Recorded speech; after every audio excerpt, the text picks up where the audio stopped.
So, welcome to week 5. We're going to be talking about etiquette this week.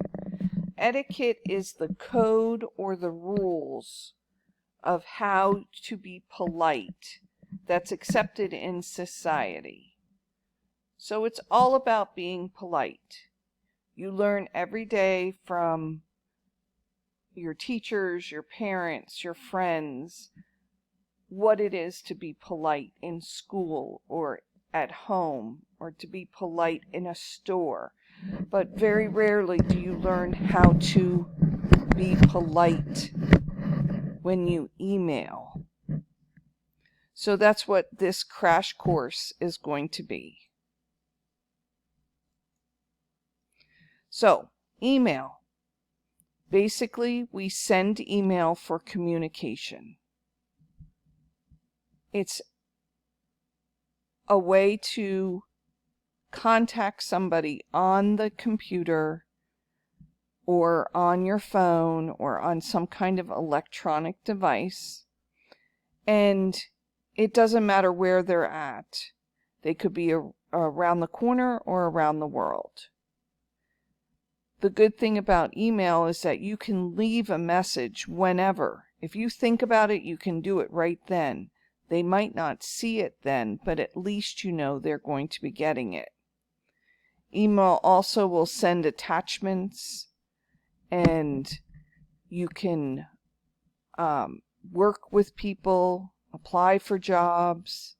You can do pretty much anything with email that you could have done with a letter or a phone call prior to email. But the purpose of email is communication.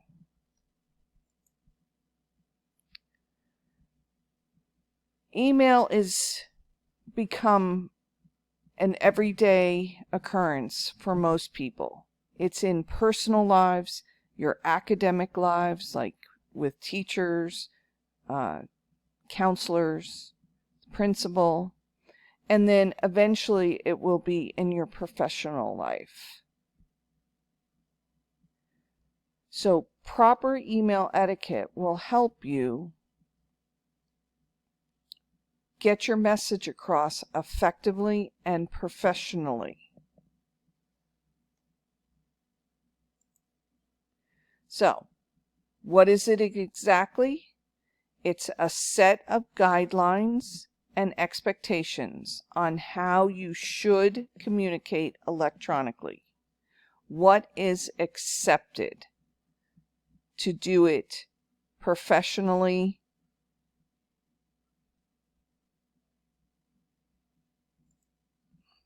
Okay, so I know you're not here. I realize we're not in class, but I still want you to think for a minute.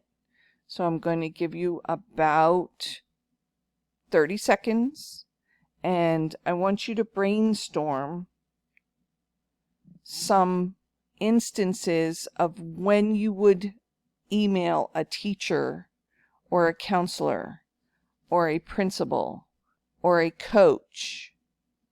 So 30 seconds. What are some reasons why you would email one of these people?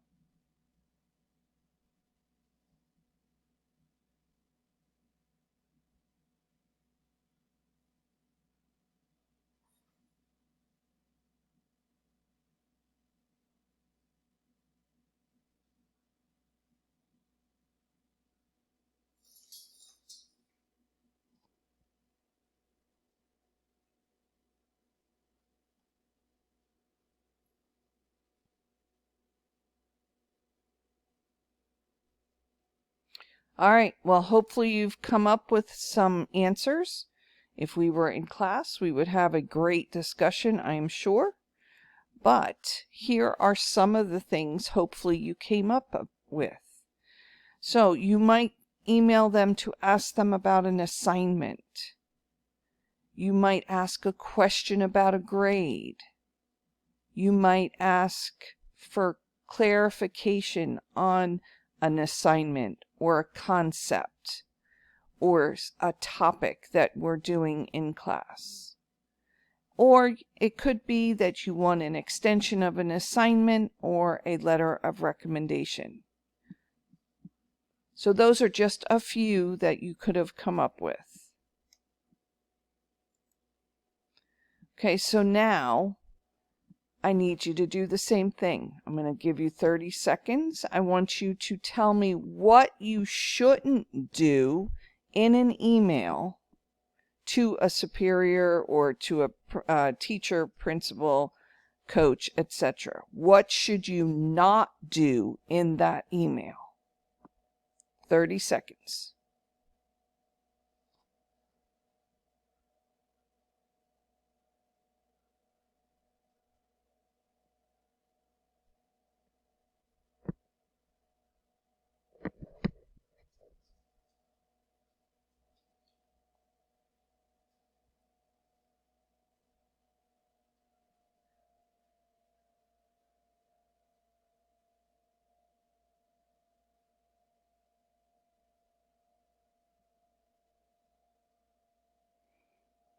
Okay, hopefully you've come up with some ideas of things you should not do.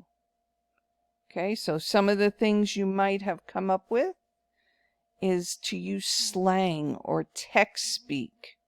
You guys love sending emails using U, the letter U for YOU, or you have all of these different abbreviations that are not acceptable when you are writing emails of a formal nature. This one's big one I see a lot is that you guys assume that we know who you are by your first name or something like that. You need to be formal and you need to tell us who you are. I have over 250 of you. You only have 7 of us. So you need to help us out, okay? You shouldn't be aggressive or defensive. Okay, so don't yell at the teacher or yell at the people, and don't just sit there and complain and make excuses. An email is to communicate. And then making demands without justification. So just sending an email saying, you better give me 100 on that assignment, that's not acceptable. Okay, so a couple things about email in general. We're going to be doing this in the second assignment, but I wanted to go over a couple things. One is that when you get an email, you should respond to that email within 48 hours or 2 days. You shouldn't leave it sit out there for a week or 2 weeks, or don't check your email, or don't answer it. Think that, oh yeah, they know. It doesn't work that way. So that's one thing. Okay, second thing is this is a little bit about the structure of an email.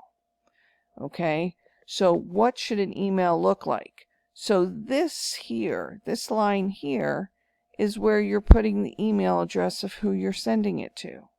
Pretty simple and straightforward. I think everybody's got that. This one, do you see this one? It says CC. CC stands for carbon copy.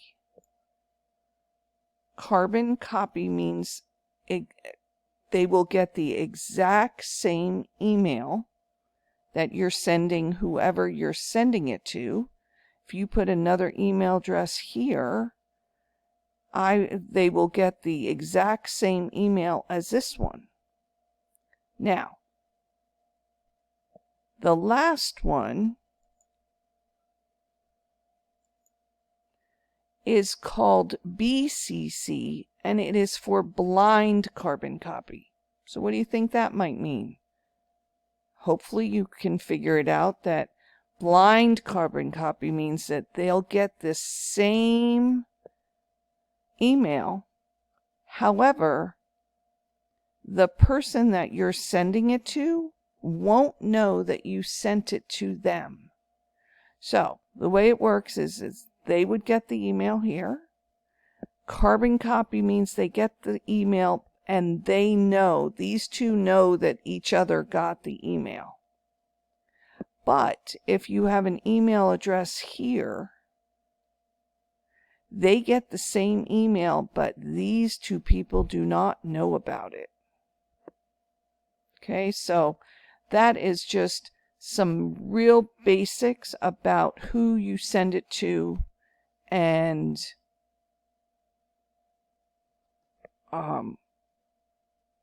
what is acceptable for etiquette. We will talk more about formatting email in assignment 2.